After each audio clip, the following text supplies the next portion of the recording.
Hey everybody, it's Party Elite with another episode of Total Breakdown. Today's battle is from the ongoing tournament over at Clan Community, which I do plan on covering as much as possible. It pits Dark Admiral's Vampire Counts against Danko's Empire. Clan Community is a great place for serious competitive play, so if you are interested, make sure you check the link in the description below. Vlad von Karstein leads the Vampire Counts with Blood Drinker, Master of Beguilement, Invocation of Nehek, and Raise Dead, and he has a Banshee coming in alongside him for support in melee. The Königstein Stalkers and 2 units of Skeleton Warriors give some cheaper troops to the Vampire Counts to help increase their overall width while being able to hold, at least temporarily, against Flagellants. The Sternsmen and the 3 units of Graveguard will be doing most of the work in melee against unarmored enemy infantry, while the 2 units of Cairnwraiths will most likely surprise the enemy, bring armor piercing to the field, and have an extremely high 80% resistance to physical damage. 2 units of Blood Knights fill the anti-cavalry role and are able to deal with infantry and range units as well.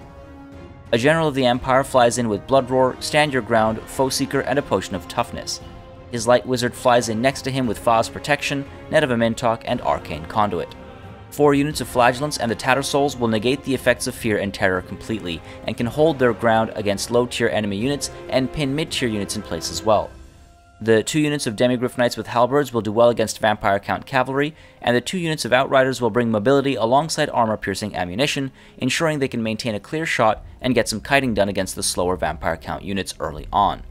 Finally, a steam tank on the field is able to cause a great deal of armor-piercing damage in melee and from range, and is among the heavy hitters on the field today. Alright, as always, we're going to start with a conversation about deployment, and while the Vampire Counts keep it relatively simple, the Empire is a little bit more adventurous with their deployment. So let's start with the Vampire Counts. We have up front the Skeleton Warriors on either side, with the Königstein Stalkers in the center, so a little bit stronger down the middle. There's poison damage in there as well, as alongside better armor, so just a little bit tougher there. These guys are sort of in between being fodder troops there to absorb charges and initial ranged attacks, and also pretty capable infantry units depending on what's on the other side. Right behind them we have all the Graveguard, of course, as well as the Sternsmen, again in the middle, so a little bit stronger down the middle, and we do have the Banshee as well as Vlad von Karstein himself supporting the center as well. On either flank we have a unit of Blood Knights each, as well as a unit of Cairnwraiths, so that's an interesting combination. Now the Blood Knights, of course, are going to be able to come in with flanking maneuvers, chase down enemy cavalry, and also intercept any incoming enemy cavalry, and the Cairnwraiths are an interesting addition to that collective, because these guys, of course, they're armor-piercing, magical damage, sure, but the physical resistance of 80% is insanely high, so that brings some interesting strength in to this collective again. So interesting grouping there. Now, as I mentioned, the Empire is a little bit more adventurous. As you can see already, the Outriders are all the way up front using their Vanguard deployment to get some early action in. These guys are able to get some hurt in and pull back. They're faster than any Vampire Count unit that is on the field, I believe. Let's see here. The Banshee is a 60. Yeah, so these guys are faster than any enemy unit on the field, so they're going to be safe from enemy aggression. Now, we do have, again, the Demigryph Knights with Halberds up front here, so a little bit more adventurous, probably preempting some early aggression to try and shut down the Outriders, maybe expecting some Blood Knights will be inbound to shut these guys down, so having the Demigryph Knights with Halberds closer to the front to be able to respond more quickly. Great play there. Now we also have the steam tank up front, and not worried about getting into melee, of course, because it is capable in melee, and it wants to maximize its range to get shots off right from the beginning to make sure it's using all of its ammunition during the battle. All the way at the back, meanwhile, we have all of our Flagellants as well as the Tattersouls. Again, a little bit stronger in the center, but of course this whole line is unbreakable, and the General of the Empire alongside the Light Wizard up in the air nearby, able to provide support both with physical violence as well as some magical support in the form of nets and Fa's Protection. So, with all that said, let's kick it off and take a look at how this breaks down. Now, first things first, of course, the Blood Knights do notice, well, the entire Vampire Count army has to push forward. They have no artillery or range, so naturally they're going to be a bit more aggressive, especially with the steam tank on the field.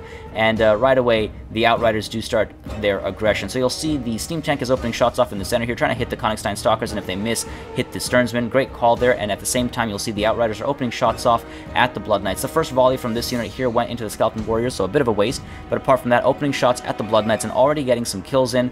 Good targeting there. The Blood Knights are the more threatening unit, and you'll see the Blood Knights also not rushing to close the gap. They know they're not as fast as the Outriders, so they actually have to time their approach. And you'll see, trying to be clever here, trying to shut off the exit point and make sure these guys aren't able to get out and be intercepted instead, or rather they would get intercepted. Meanwhile, over here, you'll see, as the Blood Knights get too close, the Outriders do get pulled away right away, and because they're just a little bit faster, they're able to keep that gap and maintain a gap, and the Blood Knights have to be very careful. Meanwhile, the Demigryph Knights with halberds, they're pushing forwards because it's very obvious what's going on over here. So the Demigryph Knights with halberds push forward. The Blood Knights do have to be pulled back because that's not a battle they want to engage in just yet. And so the Outriders are free to open fire, but the Blood Knights do turn back around, catching the Outriders off guard. So just before they do make contact, an order is given to pull away, but unfortunately it's at a bad angle, and some of them do get caught up. But the Demigryph Knights with halberds now see their opportunity. They charge in, and they're going to get a head-on charge and do a lot of damage. Look at the amount of damage done on that charge, and already the Blood Knight morale is dropping. Meanwhile, the Steam Tank is having a field day, just popping shots off at the Cunningstine Stalkers here, trying to get some hurt in. And over here on the left flank, you will see Aneta Mintok making sure that the Blood Knights are unable to get any support with especially the Cairn Raids, because they would be pretty threatening. The Outriders over here, meanwhile, opening shots off, while Invocation of the Heck trying to keep these Blood Knights alive. Meanwhile, in the center, you'll see the Banshee is right on the Steam Tank right away. Great call there. You want to get that armor-piercing damage in as quickly as possible. Meanwhile, over here on the right, you'll see the Demigryph Knights with halberds getting a little adventurous, try to hit these Skeleton Warriors, but unfortunately get intercepted by the Blood Knights, and the Cairn Raids dive in as well. So you'll see a lot of damage being done on this right flank, and meanwhile, the left flank has already been won by the Demigryph Knights with halberds. They were hit by Master of Beguilement, but Fa's protection was actually helping them out earlier on just to make sure they weren't taking as much damage, and under the influence of Master of Beguilement, their melee attack is brought down to 0, which means at most only 10% of their strikes are actually making it through. However, the Outriders are able to open fire at the same time, so that is affecting Blood Knight morale on this left flank, and as a result of that, as you can see, quite clearly, they are crumbling, despite the Invocation of the Heck, despite the Cairn Raids finally being able to arrive and provide support. Meanwhile, you'll see in the center here, again, the Cunningstine Stalkers as well, diving into the Steam Tank, bringing the poison damage in, poisoning the tank. It's totally a thing. And as a result of that, the Banshee's going to have a better time, and already the Steam Tank has taken a little bit of damage, maybe a fifth of its health knocked off, and the rest of the army is sort of pushing in towards the Steam Tank as well. And this is how you take care of a Steam Tank. You bog it down in melee. Yes, it's good in melee as well, but it's considerably weaker in melee than it is from range. So bog it down, make sure it can't get shots off.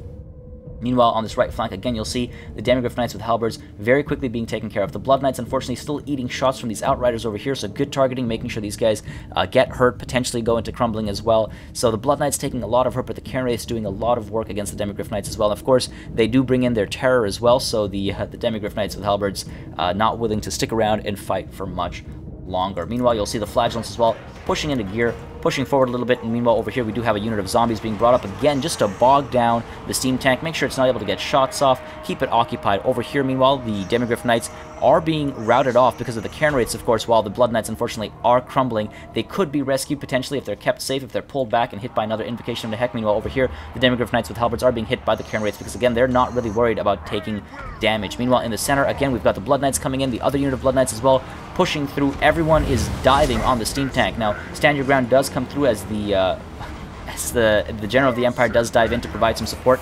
And again, trying to keep these guys alive. Invocation of the Heck goes down as well. So this is when the Steam Tank really should have been pulled back. In fact, it should have happened a little bit sooner when it started getting bogged down, but the Steam Tank right now is feeding to all the strengths of the Vampire Counts. All of these units have pushed in, they've surrounded the Steam Tank. So first off, it's been neutered a little bit because it can't open shots, it's fighting in melee. At the same time, there's all this armor-piercing damage that it's eating, and you can see it's already at half health.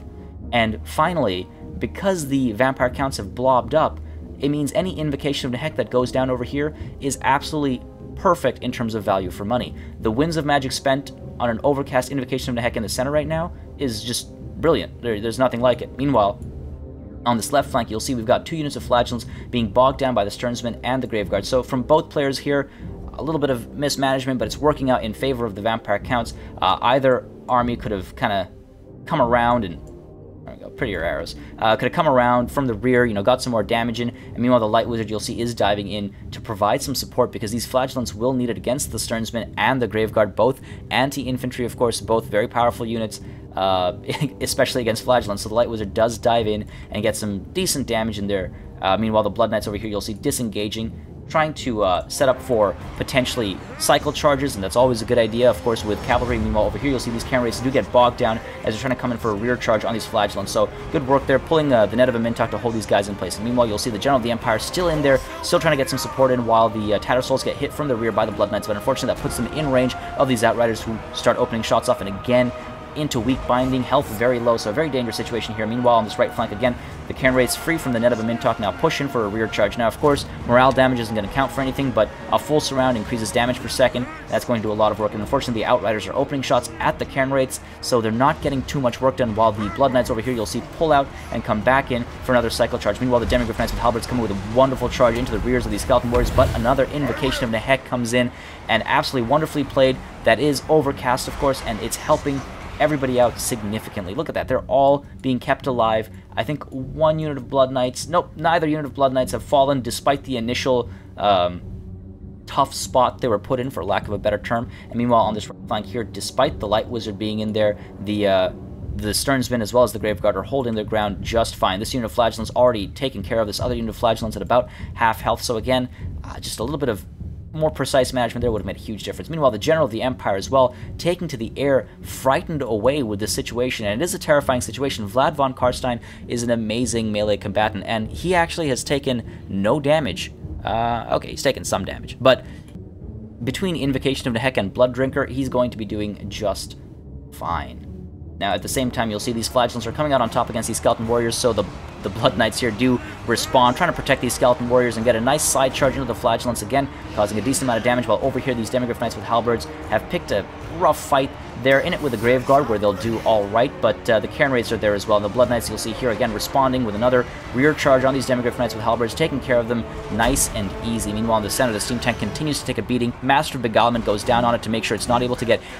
Well, it's able to get only minimal damage out in melee, so wonderfully played there, shutting that steam tank down right from the beginning. The Outriders still getting shots off, so it may have been worthwhile to try and hit some of them with those Blood Knights early on, just to shut them down and scare them off. But you'll see over here, the Flagellants are falling apart, the Light Wizard has shattered.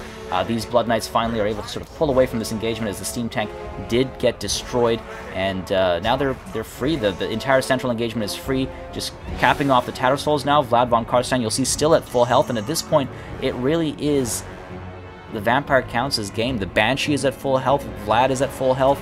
A couple of these Flagellants are left. They're obviously going to stick around and fight, but when it comes to actual damage output between the Flagellants and the Tattersouls, and everything the Vampire Counts have on the field right now, the Vampire Counts are definitely going to come out on top. So let's just going to kick it up over here. This is really when you should GG, considering everyone has routed from your army, including the General. So a close victory for the Vampire Counts. Now, this is a great example of how you deal with a steam tank. Though capable in melee, the tank is not as powerful when stuck in, and by locking it down and focusing on it early on, the Vampire Counts ensured that the most frightening enemy unit was neutered. The cairn wraiths also came in as a surprise, and the Empire was not ready for the physical resistance, I think. Great micromanagement early on from the Empire, but allowing the steam tank to get surrounded by an undead blob that would be kept alive by the Invocation of Nehek played, as I said, to the enemy's strengths. And once the steam tank fell, and Vlad was still completely unhurt, more or less, the result was inevitable. As always, make sure you subscribe to this channel for more Total War content, and keep sending in those battle replays. I think it's one of the best ways to learn, and highlighting such intense, competitive play is always fun. Thank you very much for watching, and I'll see you on the battlefield.